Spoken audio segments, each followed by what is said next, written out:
Messieurs, dames, s'il vous plaît, faites un maximum de bruit pour Joseph Broussard.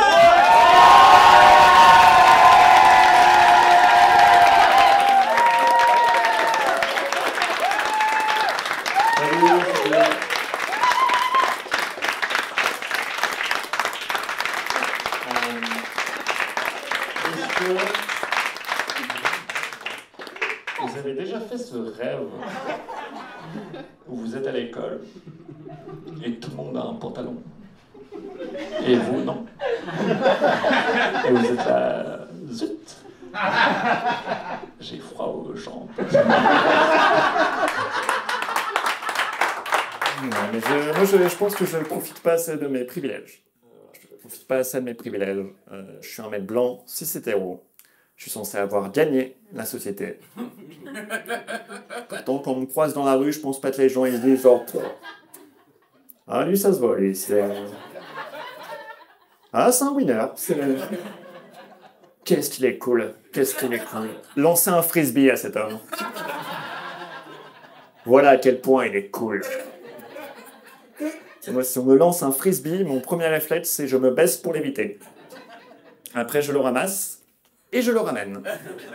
Je suis mi épagnol breton. Mais j'essaie de faire des trucs de mes privilèges. J'essaie de... En même temps, non, je fais pas grand-chose. En fait, je lis un peu. Même pas des romans. Genre des trucs avec des images. Je lis Où est Charlie? Sans forcément le chercher.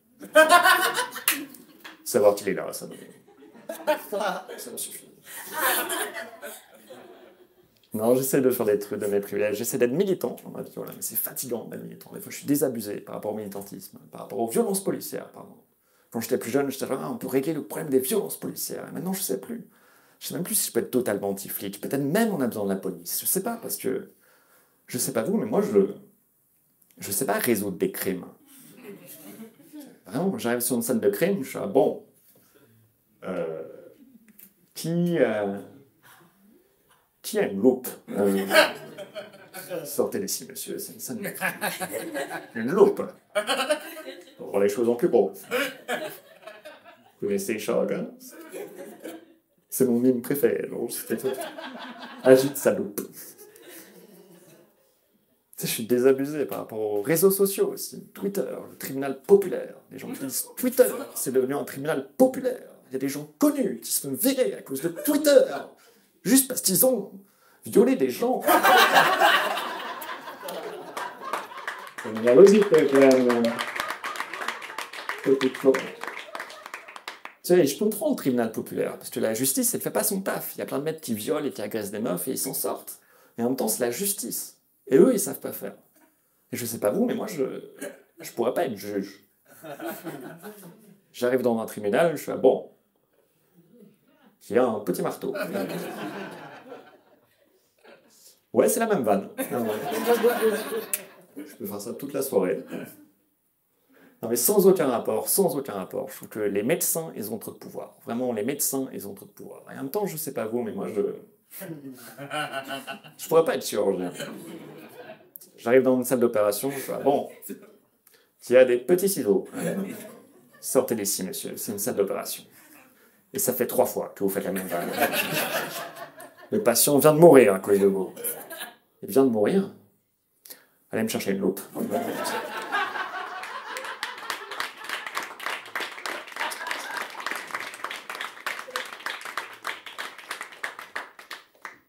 Mais je pense que l'humanité, on devrait redescendre un peu dans notre estime de nous, vraiment. Je pense que l'humanité, on n'invente rien. Franchement, je pense qu'il n'y a pas de grande découverte scientifique. Je pense que les découvertes scientifiques, c'est toujours par hasard ou par accident. Et je pense que l'exemple le plus probant de ça, c'est la pâte à prout. Parce qu'il n'y a aucun moyen que c'était la volonté de base. Tu sais, c'est sûr qu'il y a un employé un jour qui est venu voir son patron et qui était là, excusez-moi, je sais qu'on travaillait pas du tout sur ça. Il faut vraiment que vous écoutiez ça.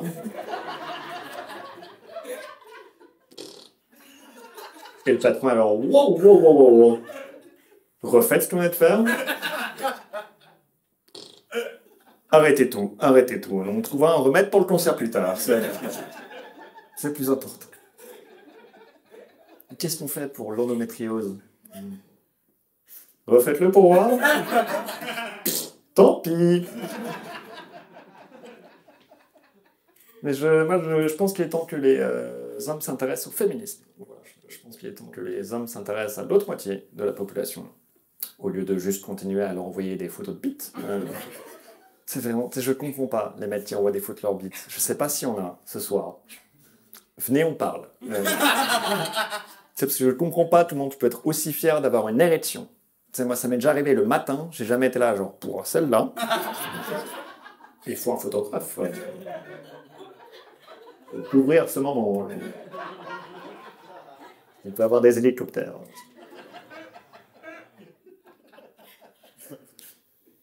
Mais non, j'ai une pote qui a un compte OnlyFans. C'est un compte, elle met des photos d'elle nue, c'est de l'érotisme. Elle reçoit plein de photos de bites. Oh, plein de photos de bites. Parce que les mecs, ils sont genre, ah, c'est son métier. Ça doit lui plaire. Non, justement, c'est son métier. Pour moi, c'est comme envoyer un dessin à Léonard de Vinci. Et être là, alors j'ai adoré la Joconde. Moi, j'ai fait ça. Ça, c'est mes parents. Ça, c'est la maison. Il y a une cheminée. Ça fait de la fumée. Elle se transforme en nuage. Sur le coin à gauche, là, c'est le soleil. Il a des lunettes de soleil. C'est ironique parce que c'est le soleil. Et si tu retournes la feuille, c'est ma bite. Et moi, j'ai jamais envoyé une photo de ma bite. J'ai jamais envoyé une photo de ma bite pour deux raisons. La première raison, c'est que souvent, c'est pas consenti. Et c'est une forme d'agression sexuelle. Et la deuxième raison, c'est que si j'envoie une photo de ma bite, la réaction de la meuf en face, c'est... Quelqu'un a une loupe? Ou des petits ciseaux et un petit marteau et... Mon prix.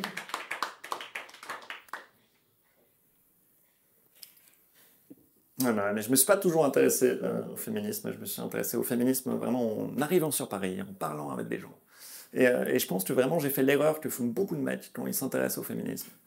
C'était au bout de 2 semaines. J'étais genre, j'ai tout compris. Je suis un expert.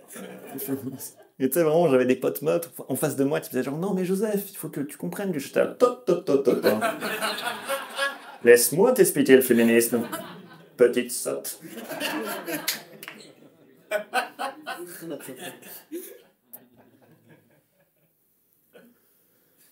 Qu'est-ce que je veux vous dire d'autre? Ouais, c'est de savoir qui je suis, ça je l'ai dit. C'est un peu le moment en coulisses, quoi. Oui, c'est ce qui se passe dans sa tête. Est-ce qu'il a vraiment oublié ce qu'il va dire? Le soir de sa captation. Oui.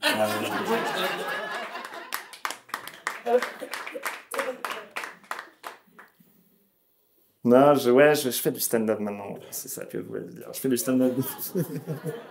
Au cas où vous n'avez pas remarqué, c'est le pire, vous avez déjà remarqué. Alors, vous avez déjà remarqué que je fais du stand-up. Ce que je suis en train de faire en ce moment. Mais je fais ce métier depuis pas mal de temps maintenant. Je fais ce métier depuis bientôt 9 ans. Et je fais que ça dans ma vie. Voilà, je fais que ça. Je suis un peu scénariste à côté. Et on me pose souvent la question, on me dit, Joseph, c'est peut-être une question indiscrète, mais est-ce que tu arrives à gagner ta vie avec? Et la réponse est oui. Oui, c'est une question indiscrète. Et non, je suis pauvre. Je suis tellement pauvre. Vous voyez ce sentiment que vous avez quand vous retrouvez un billet dans votre poche? Vous ne saviez pas qu'il était là. Moi, non. Moi, je sais où est mon argent, il n'est pas là.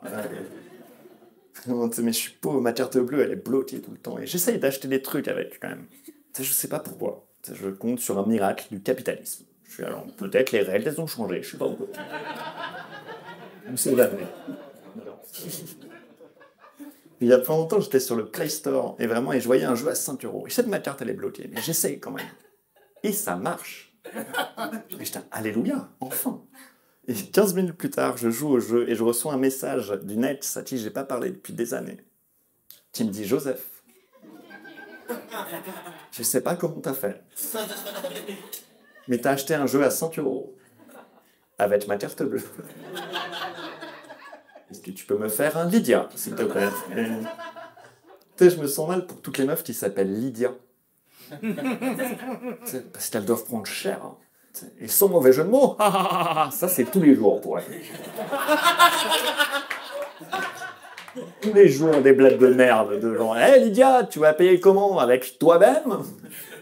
Ça en plus, le pire, c'est que Lydia, c'est pas des meufs de la nouvelle génération. Ça veut dire que c'est des meufs qui sont restées tranquilles pendant 40 ans. Et d'un coup, tous ensemble, on les traite de putes. Vraiment. Et je pense, elle, c'est pas le pire. Je pense que le pire, c'est la génération d'avant. Je pense que c'est les mecs qui s'appellent Uber.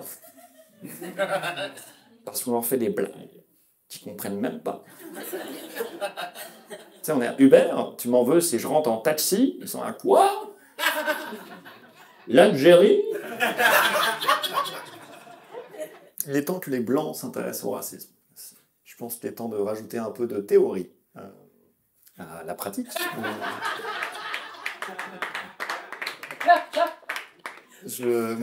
Avant, je n'osais pas parler de racisme sur scène, parce que je me sentais pas légitime de parler de racisme sur scène. Parce que, comme vous pouvez le voir, je suis très très blanc. C'est comme si les Blancs avaient rien à voir avec le racisme. On a un peu participé. Et ça, en plus, ça veut dire quoi, ne pas se sentir légitime? Ça veut dire qu'en tant que Blanc, on peut oppresser d'autres populations pendant des siècles.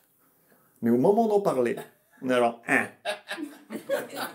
C'est plus votre truc, non? C'est quoi ces cadeaux? Et moi, j'ai appris l'histoire de Gallieni, il n'y a pas longtemps. Gallieni, le nom de la station sur la ligne 3. Gallieni, c'est un colon qui a causé plein de pays d'Afrique et d'Asie, qui s'inspirait d'un livre qui s'appelle « L'inégalité des races ». Super bouquin. L'audiobook. Régal. Non, mais ce livre, il a inspiré qui? Il a inspiré Gallieni et Hitler. Ouais. Mais Hitler, il n'a pas de station sur la ligne 3. Tu sais, tu prends jamais le métro et t'entends Hitler. Hitler. Terminus. Attention à la marche en descendant du train. Please mind the gap between the train and the platform. Partout, ok.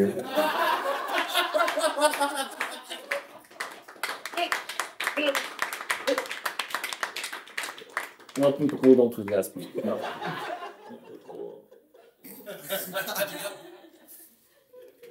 Je pense que les Blancs pardonnent trop facilement le racisme. Vraiment, je pense que chez les vieilles personnes, pardon. Genre, ah, il est raciste, mais il est vieux. C'est une autre époque. Tu sais, ça me fait tellement chier, c'est une autre époque, parce que c'est pas une autre époque. Les vieux, ils sont racistes maintenant. C'est ça qui se passe. Hein. Je suis allé voir ma grand-mère à l'EHPAD il n'y a pas longtemps, et vraiment, il y a sa voisine de chambre qui a plus longtemps à vivre. Ça, c'est triste. Il y a son mari qui vient la voir tous les jours. Tous les jours. Et il est antisémite de ouf. Tu sais, pour moi, c'est vraiment la preuve que les racistes, ils ont la motive. Tu sais, parce que là, genre, chérie, je sais que t'as plus que 2 semaines à vivre. Mais il faut vraiment qu'on parle des juifs.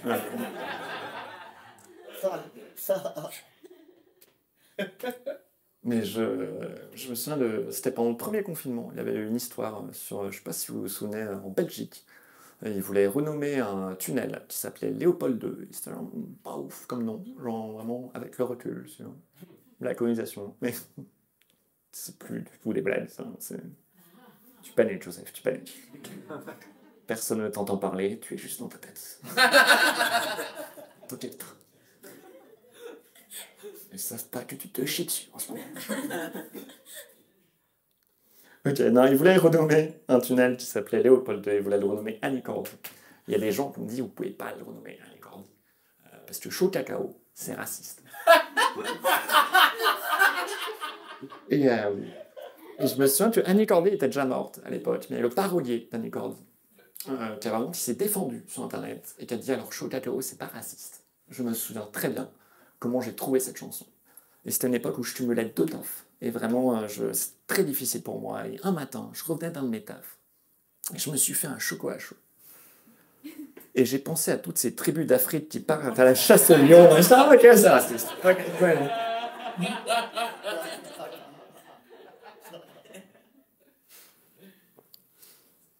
Mais en ce moment, j'essaie de me connaître moi-même. Vraiment, j'essaie de savoir qui je suis. Je pense que c'est compliqué de savoir qui t'es. Et je me suis posé la question il y a pas longtemps de pourquoi j'ai une moustache. C'est parce que je ne sais pas pourquoi j'ai une moustache. Pendant longtemps, je croyais que c'était grâce à Zorro. Parce que quand j'étais petit, j'étais grave fan de Zorro. Et je me déguisais tout le temps en Zorro. Et je ne répondais pas à mes parents quand ils m'appelaient Joseph, quand j'étais déguisé en Zorro. Ce qui fait qu'il y a plein de situations où ma mère était là, genre Joseph, Joseph, Zorro, à table Zorro. Oui, j'arrive. Désolé, je défendais la veuve et l'orphelin. Bonjour, signorita. C'est quoi de la purée, muchas gracias? Comment va ce bon vieux Joseph? C'est marrant, on nous a jamais vus dans la même pièce ensemble. Et j'ai réfléchi, c'est pas grâce à Zorro que j'ai une moustache. Si j'ai une moustache, c'est clairement à cause d'Harry Potter. Parce que j'ai grandi dans les années 90. Et quand tu grandis dans les années 90, et t'es brun, et t'as tes lunettes, tout le monde t'appelle Harry Potter. Vraiment. Ça, c'est vraiment la blague, c'est insupportable. Je me souviens, une fois, j'étais en retard pour prendre le train. Et vraiment, je courais dans la gare. Et à l'autre bout de la gare, il y a un mec qui a fait « Vite! Hermione t'attend au quai 9 3/4 !» Bonne vanne, mais je suis pressé, j'ai 10 ans. Donc, je vais l'apprécier dans 20 ans. Tu sais, je pense que c'est pour ça que je me suis laissé pousser la moustache, pour pas ressembler à Harry Potter. Parce que Harry Potter, il n'a pas de moustache. Parce que ça serait un film très différent. Si Harry Potter avait une moustache. Ça serait une ambiance particulière à Poudlard. Dans la salle de classe, il n'y avait que des enfants. Et un mec qui a ma tête. Voldemort lui a lancé un sort. Ça donnait une moustache. Mais j'ai repensé à Harry Potter il n'y a pas longtemps. Vous saviez que c'est une vraie anecdote. Daniel Radcliffe était bourré pendant tout Harry Potter 6. Et c'est marrant parce que moi aussi.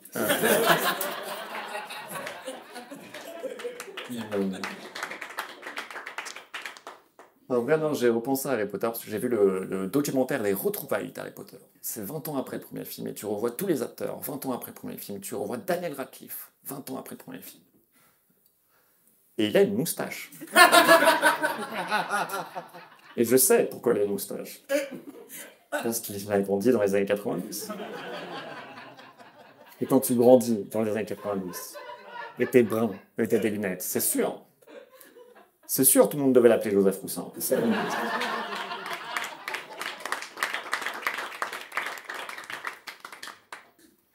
Non, j'ai fait des études de cinéma aussi. Bon, j'ai fait l'école de scénario de Luc Besson.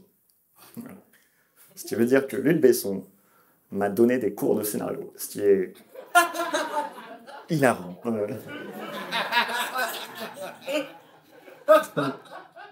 Je lui ai appris quelques trucs, mais... Non, mais je me souviens d'un cours où il disait, genre, voilà, pour moi, une histoire, c'est en 4 actes. Tu vois. Et généralement, ce qu'on nous apprend, c'est que c'est plutôt en 3 ou 5 actes, mais pourquoi pas, tu vois. Juste le problème, c'est que l'exemple qu'il prenait pour dire ça, c'était Roméo et Juliette. Une pièce écrite en 5 actes. Je le sais parce que c'est marqué dessus. Bon. Et tu sais, moi, ma théorie, c'est que Luc Besson n'a jamais lu la fin de Roméo et Juliette. Et là, j'en ai quelle belle histoire d'amour. Mais... j'ai basé tous mes films dessus. J'ai déjà dit chut à Luc Besson, une fois. Parce que j'ai peur de rien. Non, c'était vraiment... J'étais en journée de stage sur le long métrage Lucie qu'il a fait. Voilà. Je ne sais pas si vous l'avez vu. En gros, c'est l'histoire d'une meuf qui utilise 100% de son cerveau. Et à la fin, elle devient une clé USB. C'est même pas une blague. Qu'est-ce qui est mauvais, quoi. Mais... tu sais, j'étais stagiaire dessus et j'étais au rouge. Et en gros, le rouge, c'est le rôle, genre, t'es à côté d'un bouton pour faire une lumière rouge, pour dire aux gens de ne pas rentrer parce qu'on est en train de tourner, il ne faut pas faire de bruit. Et j'attends, et vraiment, Besson est en train de tourner dans un autre studio à ce moment-là, et il arrive vraiment avec tout son entourage, tu vois, et il fait du bruit de ouf. Et quand moi, je panique, et je fais chut. Et à ce moment-là, je suis là, pourquoi? C'est la fin de ta carrière. Tu vas faire ta capta au Charlie. Qu'est-ce que c'est? Et vraiment, il me dit, chute, quoi chute? Pourquoi chute? Et je lui dis, bah ça tourne. Et il m'a dit vraiment une phrase que j'oublierai jamais. Il m'a dit, je m'en bats les couilles, c'est muet. Quelle belle leçon de cinéma. Merci Luc. Mais quelques années après que je sois sorti de l'école, Luc Besson a été accusé de viol par plusieurs personnes. Et je me souviens qu'on en parlait avec des anciens élèves sur un groupe Messenger. Et ils disaient, c'est pas possible, c'est pas possible. C'est tonton Luc. C'est tonton Luc. Parce que cette école, elle faisait un truc que j'ai vu beaucoup dans le milieu artistique, et je pense que ça existe ailleurs. C'est genre, on nous disait, c'est pas une école, c'est pas une entreprise, c'est une famille. Et ça, mais ça, c'est n'importe quoi, tu vois. Parce que, en fait, dire ça, dire on est une famille, ce qu'ils veulent vraiment dire, c'est on est une famille. Alors pourquoi tu veux partir à 17h? On est une famille. Alors pourquoi tu veux être payé sur ce tournage? On est une famille. Pourquoi tu veux pas être touché par tonton Luc? Allez, prends ça, culture de viol. Un zéro, gars.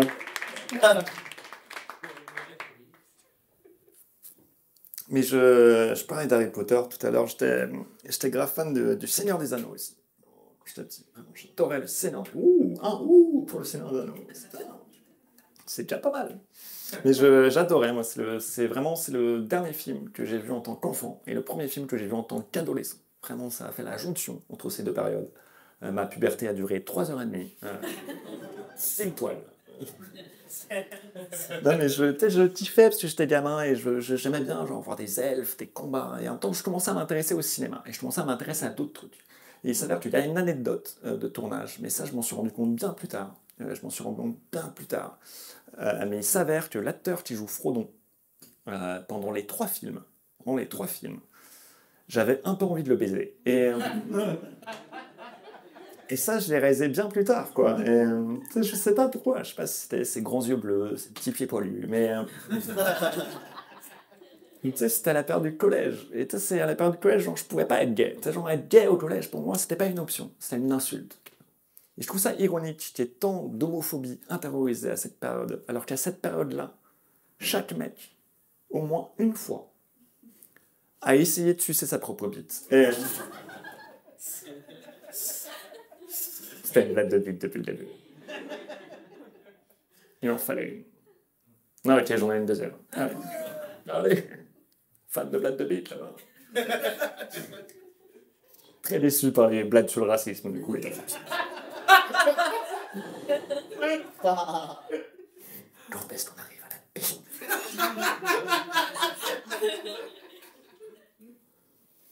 Non, j'ai une ex-copine un jour qui m'a dit Joseph, j'aime bien ta bite.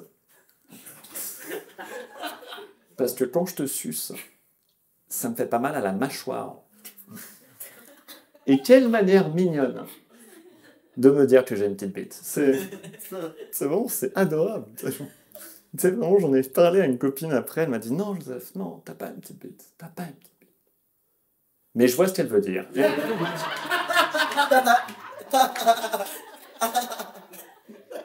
Et je vous jure que ma meuf d'après était là. Je comprends ton sketch maintenant. J'ai créé un forum de discussion. Non, je pense qu'il y a des sujets dont on n'arrive pas à parler en tant que société. Vraiment, je pense qu'il y a des sujets dont on n'arrive pas à parler, comme le deuil, par exemple. Je pense que c'est dur de parler du deuil. Moi, je sais que quand je dis à quelqu'un que j'ai perdu quelqu'un, j'ai l'impression que la personne en face de moi, elle essaye de jongler. Vraiment. Alors, ah oui, tu le connaissais depuis longtemps? Ton père? Père, il est en vie. Père. Ma mère, elle est en vie. Elle est gravement malade. C'est pas une blague. Mais... Oh, ça va. Non, j'ai perdu un pote il y a quelques années. C'est un pote, tu vois, tout va bien. Mais... Oui, tout va bien. Non, j'ai perdu un pote, ça, putain, mais écoutez, ça, je voulais pas le raconter. Je voulais pas le raconter ce soir, mais allons-y, putain, je vous aime bien. Allez, je sais pas ce que je fais. Je m'épuise, Joseph, tu es fatigant. J'ai perdu un pote, c'était un très bon pote à moi. C'était un excellent musicien. Vraiment, c'était un excellent musicien. En vrai, pas tant que ça. Mais il est mort. Tu sais, quand ton pote il est en vie, c'est oui, je débrouille à la gratte. Quand il est mort, ça aurait pu être le prochain Mozart. Quoi tu parles? Mais j'ai eu des pensées cheloues quand il est mort. Tu vois, j'ai des pensées stupides, je pense. Tu vois, genre, vraiment, je me suis dit à un moment, je me suis dit, ah, si seulement j'avais une machine à voyager dans le temps, tu vois, je ferais tout pour revenir une journée avec lui. Tu sais, ça peut sembler mignon comme ça, mais c'est stupide. Tu vois, c'est stupide parce que c'est sûr, la journée, elle aurait été chelou. Tu sais, c'est sûr que vraiment, j'arrive devant chez lui, il ouvre la porte, il fait, ah, Joseph, tu vas bien? Tu veux une bière? Et je fais, oui! Et un câlin! Ça va, Joseph? Oui, c'est juste la journée des câlins maintenant. Et tu sais, je pense qu'il se serait rendu compte de quelque chose. Parce qu'on ne se faisait pas des câlins à l'époque. Vraiment, tu sais, on n'exprimait pas nos sentiments comme ça. Parce qu'on était des garçons. Et vraiment, et je dis pas que les hommes ont du mal à exprimer leurs sentiments. Je parle des garçons. Pour moi, les garçons, c'est un type d'homme, vraiment, qui n'a pas déconstruit encore son rapport au genre, à la masculinité, à la virilité. Et tu vois, et pour moi, c'est des garçons. Pour moi, c'est des garçons, parce que quand ils sont énervés, t'as un peu envie de les prendre sur tes genoux. Vraiment. C'est vraiment, t'as un peu envie de les caresser, genre comme ça, genre sur la tête. T'as genre, c'est quoi le problème? Ils sont, j'aime pas le mot privilège. Oh, bah oui.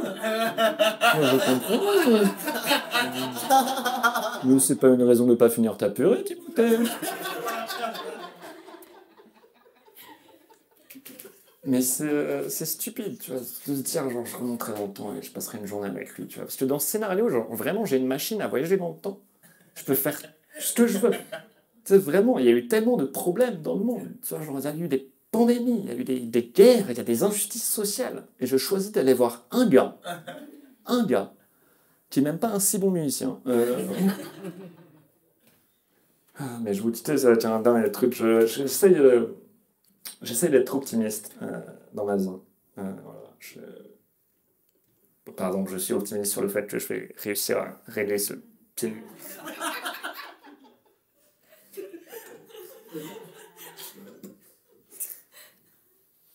Bon, j'essaie d'être optimiste dans ma vie. Et vraiment, je suis pas bête, tu vois. Je suis pas genre, tiens, mais je me dis toujours que les choses peuvent aller mieux. Je me dis toujours que les choses peuvent aller mieux. Et je me souviens, il y a quelques années, j'ai perdu mon optimisme. Vraiment, j'arrivais plus à être optimiste. J'arrivais plus à manger, j'arrivais plus à dormir. C'était après une rupture difficile. Et j'arrivais même plus à faire du stand-up. Et je me suis dit, je vais arrêter de faire du stand-up. Et je l'ai fait pendant un jour. Et au bout d'un jour, j'ai un de mes meilleurs potes qui m'a dit cette phrase très inspirante. Il m'a dit, Joseph, comment tu vas faire pour gagner de la thune? Et le jour même, j'étais sur scène. Le jour même, j'étais sur scène et ça allait un peu mieux. Et vraiment, ça va mieux depuis. Et la morale de cette histoire, c'est que le capitalisme m'a sauvé la vie. Et... Vraiment. C'est ça qu'on parle de toutes ces vies qui sont brisées par le capitalisme. Et ça sauve des vies aussi. Je sais qu'il y a des enfants qui deviennent des esclaves pour qu'on ait des iPhones. Mais j'étais un peu triste. Et maintenant, ça va mieux. Merci beaucoup. Merci. Merci. Merci, Paris. Oh putain.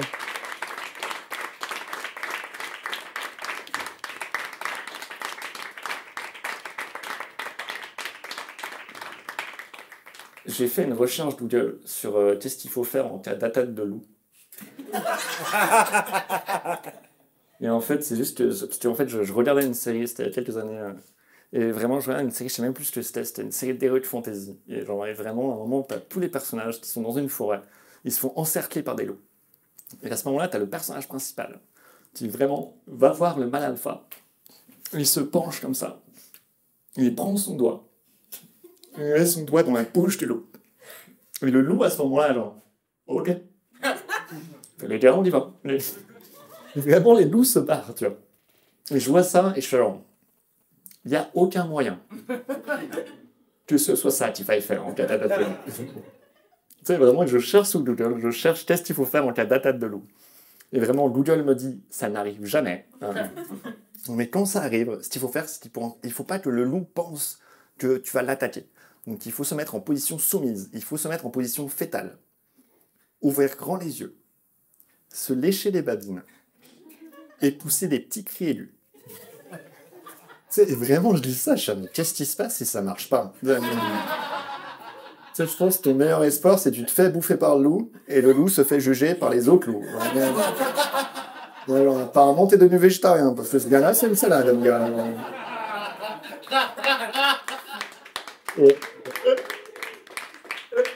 Et vraiment, tu sais, qu'est-ce qui se passe? T'es au zoo et tu tombes dans l'enclos à loup. Et tu sais, le temps que les secours arrivent, ils arrivent, mais qu'est-ce que vous faites, monsieur? Mais mettez votre doigt dans sa bouche! Non, j'ai pas de vanne. On est bon? Super, merci.